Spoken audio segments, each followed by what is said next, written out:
রাজ্যের মাননীয় মুখ্যমন্ত্রী জবাব চাই বলে চালিয়ে দেওয়া হচ্ছিল পুলিশ মন্ত্রী জবাব চাই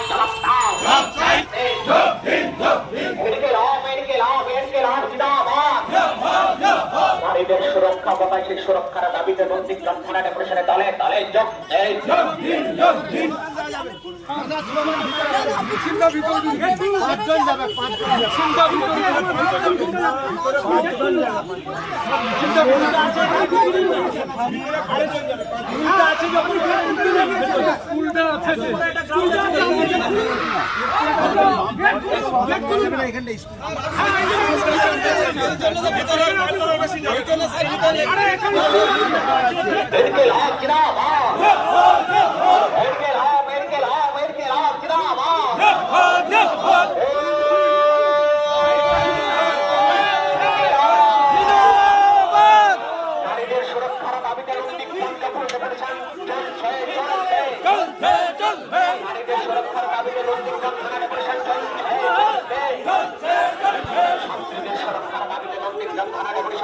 আরো 15 মিনিট সময় লাগবে, তাই আমরা মানে একটা কম্পেনিয়ান হিসেবে একজন সিকিউর অফিসার ছিলেন, তার কাছে আমরা দাবিপত্র দিয়েছি।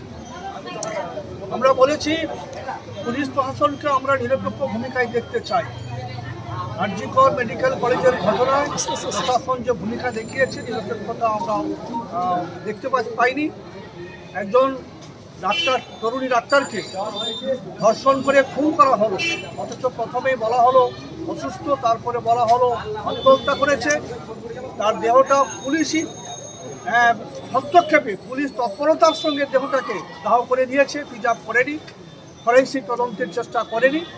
এমনকি পুলিশের পক্ষ থেকে টাকার বিনিময়ে এই কেস ধামাচাপা দেওয়ারও অফার দেওয়া হয়েছিল, পরিবারের লোকেরা বলছে।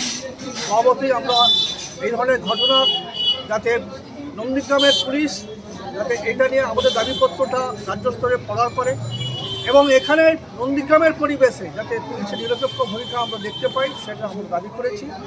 এবং সেই সঙ্গে সঙ্গে স্থানীয় কিছু বিষয়ও ছিল। আমাদের যেদিন ভোট কাউন্টিং হয় সেদিন একটা ঘটনা ঘটেছিল, সেই ঘটনার সুবিচার আমরা পাইনি। সেখানে পুলিশি তৎপরতার অভাবে সেই আসামি জামিন পেয়ে গেছে, বক্স কেসে সেই আসামি জামিন পেয়ে গেছে, জামিন পাওয়ার কথা ছিল না। এদের নিরাপত্তা মানে এদের ঢিলেমির জন্য, এদের তৎপরতার অভাবের জন্যই এই কাণ্ডটা ঘটেছে, যাতে সেটা সুবিচার হয় এবং নন্দীগ্রামের ক্ষেত্রে আরও অন্যান্য ঘটনাগুলি যা আছে সেগুলো যাতে সুবিচার পায়, তাই আমরা দাবি করেছি। উনি আশ্বাস দিয়েছেন বিষয়টা গুরুত্ব দিয়ে দেখবেন। আমরা পরে এই বিষয়টা নিয়ে আইসির সঙ্গে আরও কথা বলছি।